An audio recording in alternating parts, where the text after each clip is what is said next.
We are now looking at the moon and with the Skywatcher ED72 Evo Star, I think. And this is the telescope Evo Star 72 ED, 420mm focal length, 72mm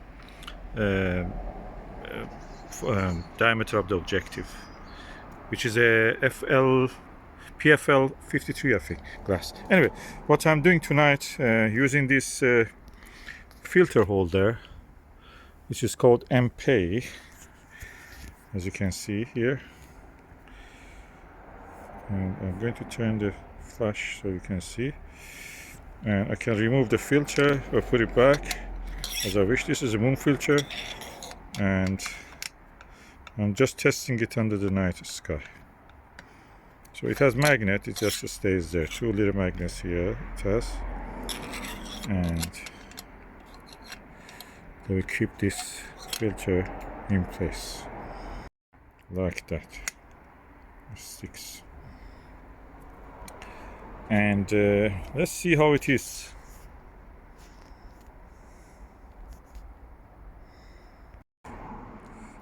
Also, I'm using a extension tube, 2-inch extension tube, to bring the image to focus.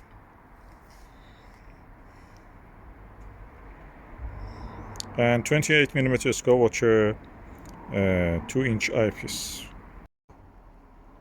As you can see, it's quite wide field, so moon is half a degree, and what I'm seeing now is around probably, let's say, 3 degrees of sky I can see with this. I will try another eyepiece, probably a zoom eyepiece like SV-Bony 3.8mm eyepiece. Okay, this is the SV-Bony 3-8mm zoom, fully multi-coated, and I'm looking at the moon through the Skywatcher Evo Star 72.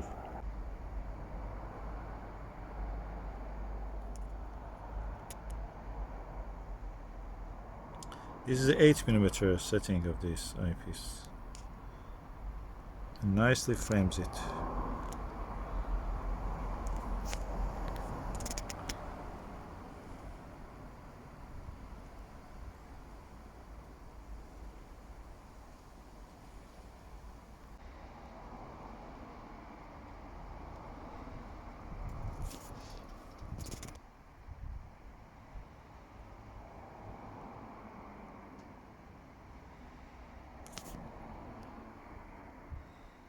It seems the filter is working really well. This moon filter is a Chinese one, very good. I have a video about this. I will just put some of that unboxing version of this at the end of this probably. And now I'm looking to the SV-Bony 3mm part of the zoom.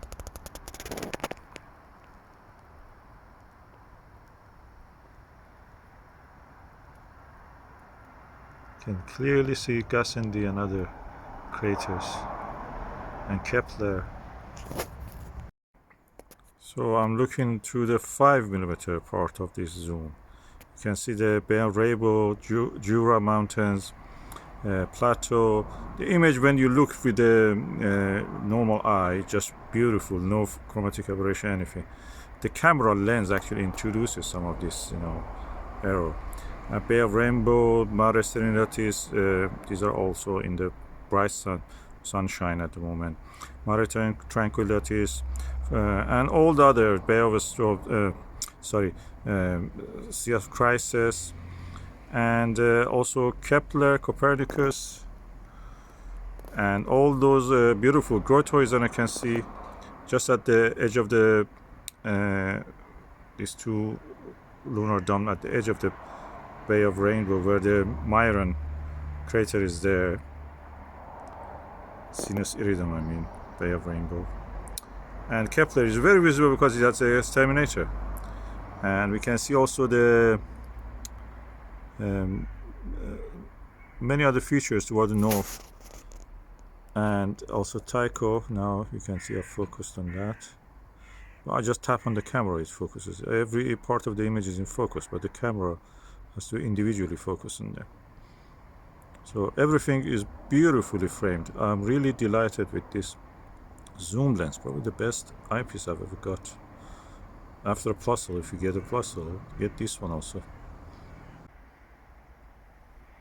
If I try to increase the magnification on the, but anyway, you can see now better. Yeah. I'm now with the focus of the telescope, bringing the image to focus.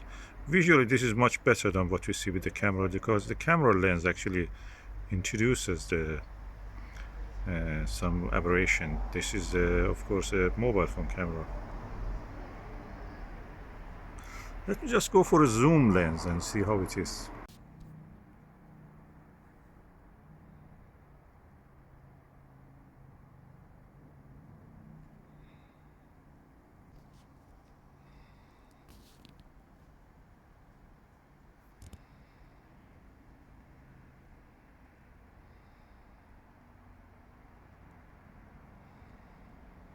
Too bright for the viewing. Ooh, I forgot almost that I'm using the moon filter in the nPae. So I removed it now. Let's just see what difference it makes.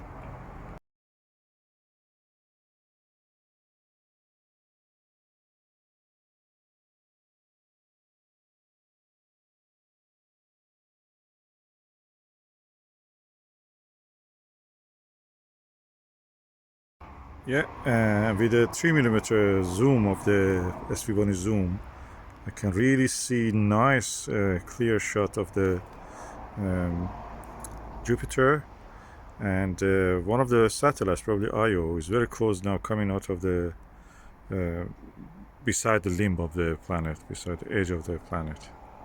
Amazing view. I must say, without the filter, and this filter holder, the image of the moon is very bright. It just annoys the eyes. It's dazzling. When I add the filter, that makes it really nice and easy to watch.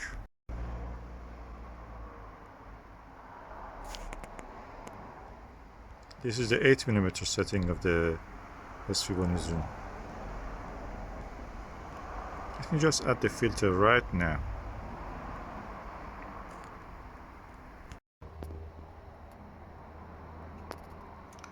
I think with the camera you see that with the filter the image is a bit deteriorated, but I can say that visually it's very crisp and clear, and I prefer to watch it with the filter at this stage.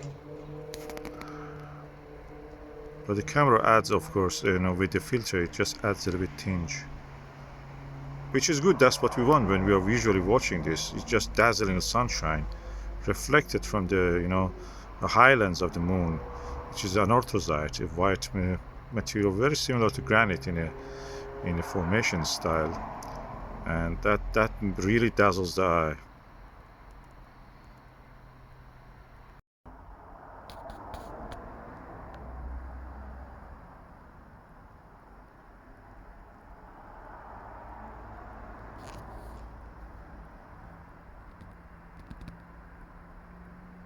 Well, with the camera digiscoping, of course the filter is not needed probably.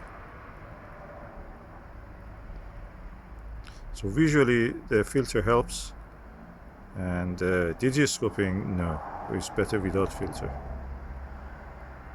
You will lose some contrast. Yeah, the colors will not be really exactly how it is.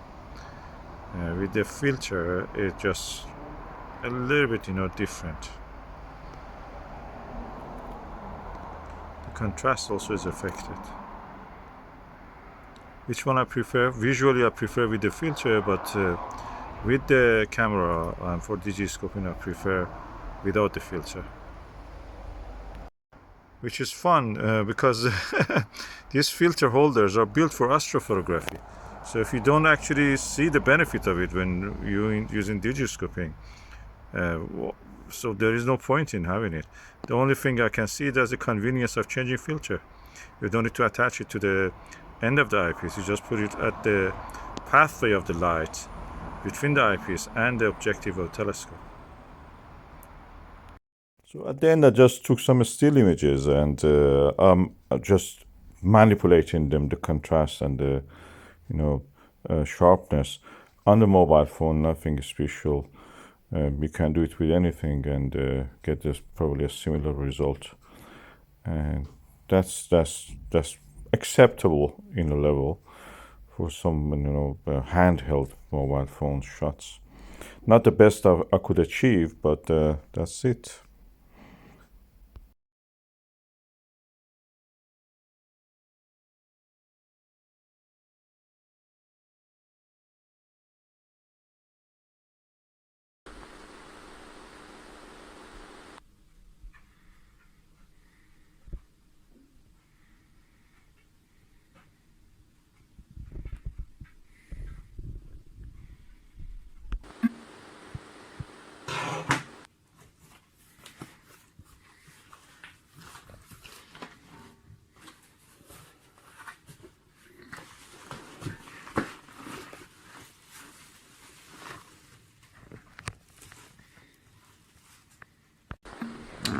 Let's open and see what is inside here.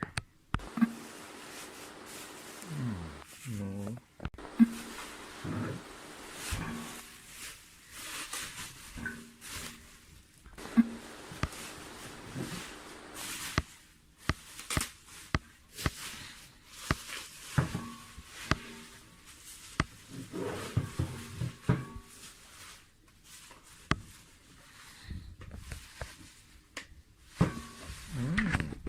Case.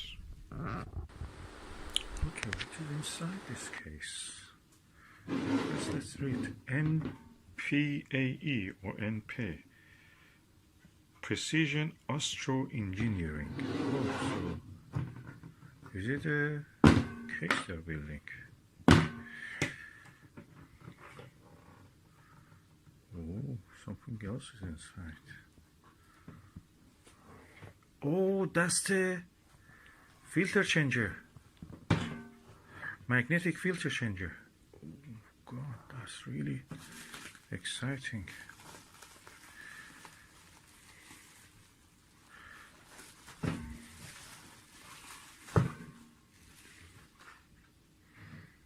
That's a magnetic filter changer. This is around 200-300 pounds. New. And it's magnetic. You can practically, there is another one here. What you do, you put your 2-inch filters here, you can screw it in, and the magnets in this side. So when you put it there,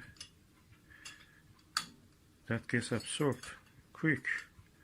And the magnets even are black, so they will not have any reflection or any effect. So practically this comes between your telescope and your diagonal. Let me just go and show it. Let me take a few photos. So that is the way this filter works. This is the eyepiece. This is a diagonal. The filter, magnetic nPae filter holder is here. Then comes the focuser of the telescope. And focuser can focus. What will happen is that you have your filter, 2-inch filter should be. You will screw it into the filter holder. Let me do it. Okay, the filter is now attached, completely level with that, even if slightly lower. This is a William Optics VR or RV filter, and if you wanted in the past to use the filter, you should have put it inside this diagonal or attach it to the end of the eyepiece, screw it there. But with this, it's easy. Just slide it there, and that's it. It clicks. Then you want to change this filter, you remove this. You have another one of those filter holders. Now I have 2 filter holders. One is the one that I already used, and this is the another one. So I'm just going to attach that one.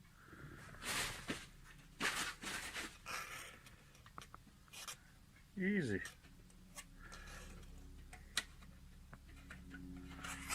I have to turn it around.